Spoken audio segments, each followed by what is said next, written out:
अस्सलाम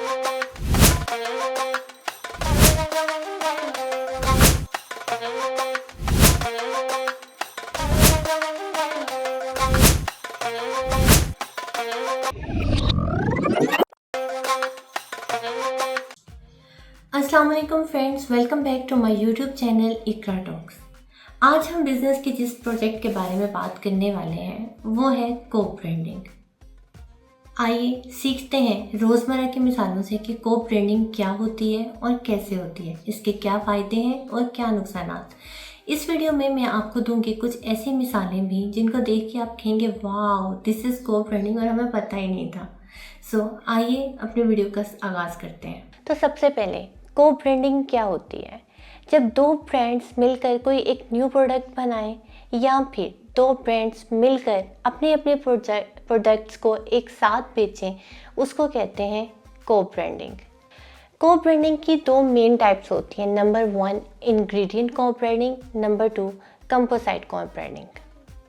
अब ये जानना बहुत ज़रूरी है कि कंपनीज को ब्रांड क्यों करती हैं। उसकी 3 वजूहात हो सकती हैं। नंबर 1 अपने मार्केट शेयर को गेन करने के लिए, नंबर 2 अपनी रीच को ग्लोबलाइज करने के लिए एंड नंबर 3 अपनी ब्रांड की रीइंफोर्समेंट के लिए। आपको कुछ बड़ी मिसालों से समझाते हैं। रेड बुल और गोप्रो। रेड बुल का तो तकरीबन सबको पता है। गोप्रो कैमरास की एक ब्रांड है।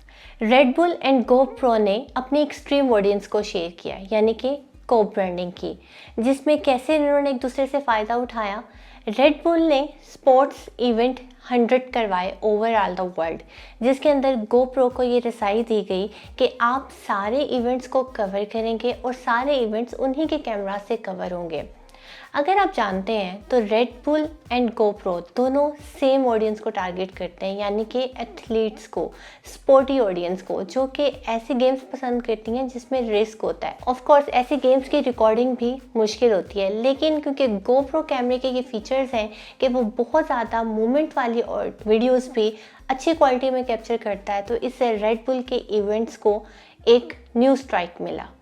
रेड बुल एंड गोप्रो ने अपने को production rights and content rights को मर्ज किया, जिससे उनकी इंगेजमेंट में 50% इजाफा देखा गया। 2016 में रेड बुल एंड गोप्रो की को ब्रांडिंग हुई और इसमें Red Bull saw sales boost of around 7% within the 6 months and amounting to $100 of million in revenue. Meanwhile, GoPro gained equity and generated $32 million in profit by the end of the year. By 2021, GoPro quarterly revenue increased by $204 million and 71% year-over-year increase. Now, let's come to another example, that is Spotify and Starbucks. Spotify we all know एक music app है और Starbucks एक coffee shop है।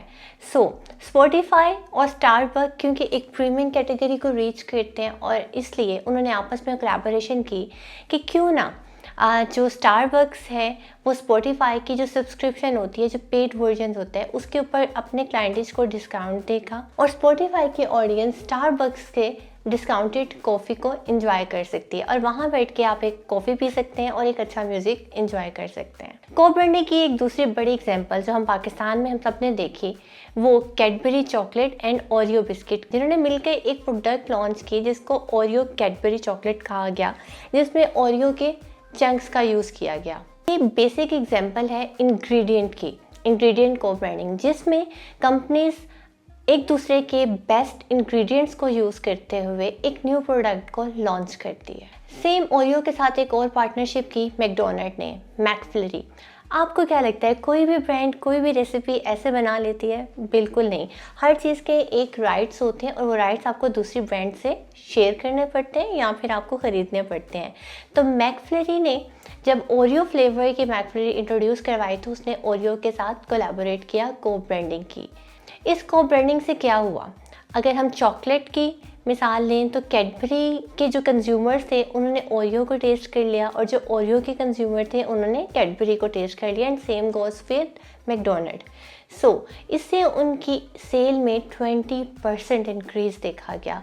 ना सिर्फ उसी product की, specific product की सेल इंक्रीज़ हुई, बल्कि कैडबरी की ओवरऑल चॉकलेट की सेल में भी इंक्रीज़ देखा गया, and same goes with Oreo biscuits. को ब्रांडिंग की एक आम सी मिसाल जो कि हम रोज़मर्रा ज़िंदगी में देखते हैं, हम देखते हैं कि बाज़ औक़ात हमें कोई एक प्रोडक्ट के साथ दूसरी किसी और कंपनी के प्रोडक्ट फ्री में दी जा रही होती है। किसी बिस्किट के साथ केचप, कभी ऑयल के साथ केचप, बेशक वो सेम कंपनी हो, ठीक है, मेन उनका हेड सेम हो, लेकिन वो अंडर डिफरेंट स्पेसिफिकेशन काम कर रहे होते हैं, तो उनकी ब्रांडिंग डिफरेंट होती है। सो वो अपनी डिफरेंट ब्रांड्स को कोलैब करते हुए लोगों को टेस्ट करवाते हैं ताकि उनकी दूसरी सेल को भी इंक्रीज़ किया जा सके। ब्रांड सिर्फ प्रोडक्ट्स नहीं होती, पर्सन्स भी ब्रांड बन जाते हैं। बहुत सी पर्सनालिटीज़ होती हैं जो कि अपना एक नाम बना लेती हैं, जो एक ब्रांड कहलाती हैं।